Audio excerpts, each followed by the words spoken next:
Shut up and sit down.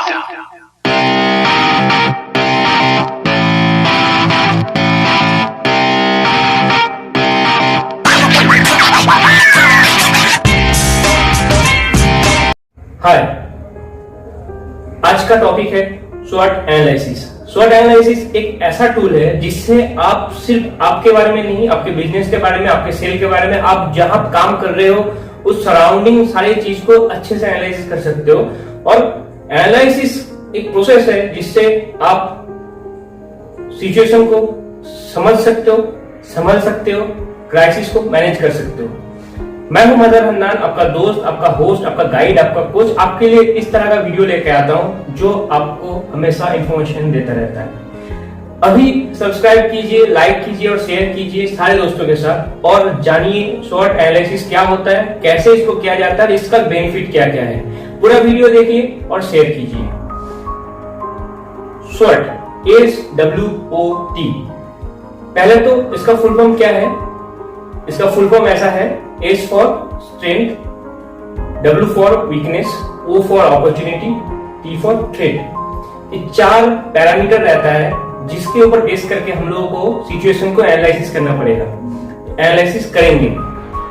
इसमें देखिए, strength, S for strength, W for weakness, ये दोनों जो पार्ट है ये इंटरनल पार्ट है, इंटरनल पैरामीटर है। मतलब एक इंसान अगर कोई खुद के लिए, जैसे सोच लीजिए कोई 12-12 क्लास के बाद वो कौन सा स्टडी करेगा, उसका करियर, उसका जो एजुकेशन क्वालिफिकेशन किस ट्रेड में लेके जाएगा, उसको डिसाइड करना है तो एनालिसिस कर सकता है। कोई अगर अपना बिजनेस को आगे बढ़ाना चाहता है तो जहां पे बिजनेस है, जिस तरह का बिजनेस है, उसके ऊपर बेस करके ये एनालिसिस करके उसका जो सिचुएशन है समझेगा और स्टेप ले सकता है और डेवलप कर सकता है। ओनली सिर्फ ये नहीं, अपना करियर के बारे में भी, आप अपना करियर चूज करना चाहते हो, आपका क्या स्ट्रेंथ है, क्या वीकनेस है, क्या थ्रेट है, क्या अपॉर्चुनिटी है, ये अगर आप समझ जाएंगे तो आपके लिए स्टेप लेना, डिसाइड करना आसान होगा और वो सही होगा। तो पूरा डिटेल्स में आते हैं। एस से क्या होता है? स्ट्रेंथ।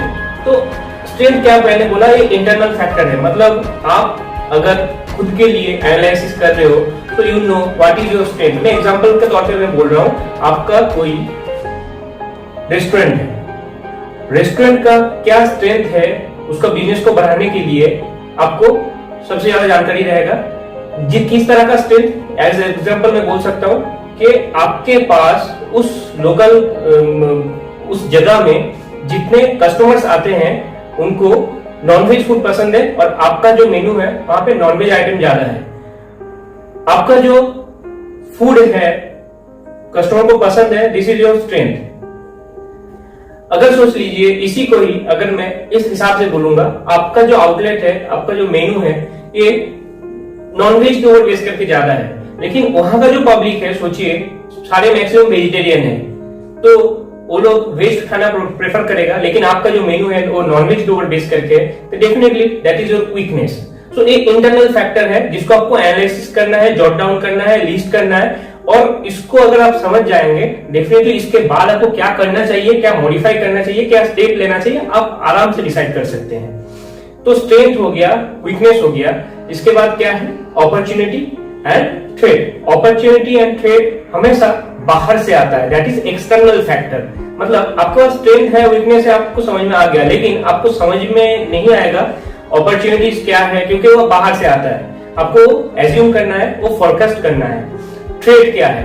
तो इसको अगर आप लिस्टेड करोगे कि इस तरह का सिचुएशंस क्रिएट हो सकता है, पहले से आप ये सोचोगे तो डेफिनेटली उसके लिए बैकअप प्लान भी बनाओगे। जैसे अपॉर्चुनिटीज में क्या हुआ, एग्जांपल के तौर पे मैं बोल रहा हूं, आप 12th के बाद कोई प्रोफेशनल कोर्स करने वाले हो।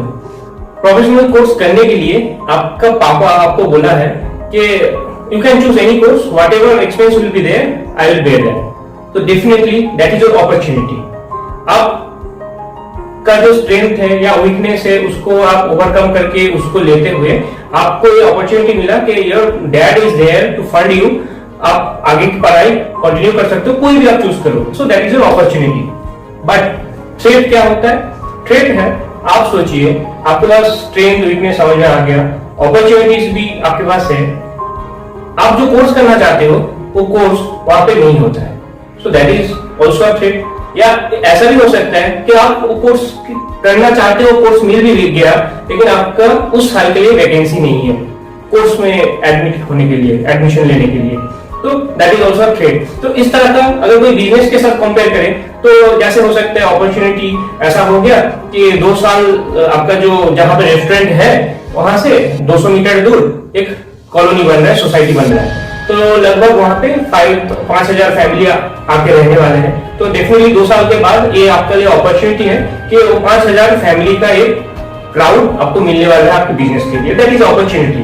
लाइक ए सेम ऐसा भी हो सकता है कि ट्रेड के हिसाब से आप जो बिजनेस कर रहे हो वहां पे उस तरह का क्लब या इस तरह का ऑर्गेनाइजेशन कुछ है या कॉम्पिटिटर है जो सेम बिजनेस कर रहा है, जो आपका जो सेल है, जो कस्टमर है, उसको उसका कोई एक पार्ट खुद ले लेगा, तो आपके लिए एक ट्रेड है। तो इस तरह से एनालिसिस किया जाता है स्वॉट एनालिसिस में, जो कि काफी फायदेमंद है।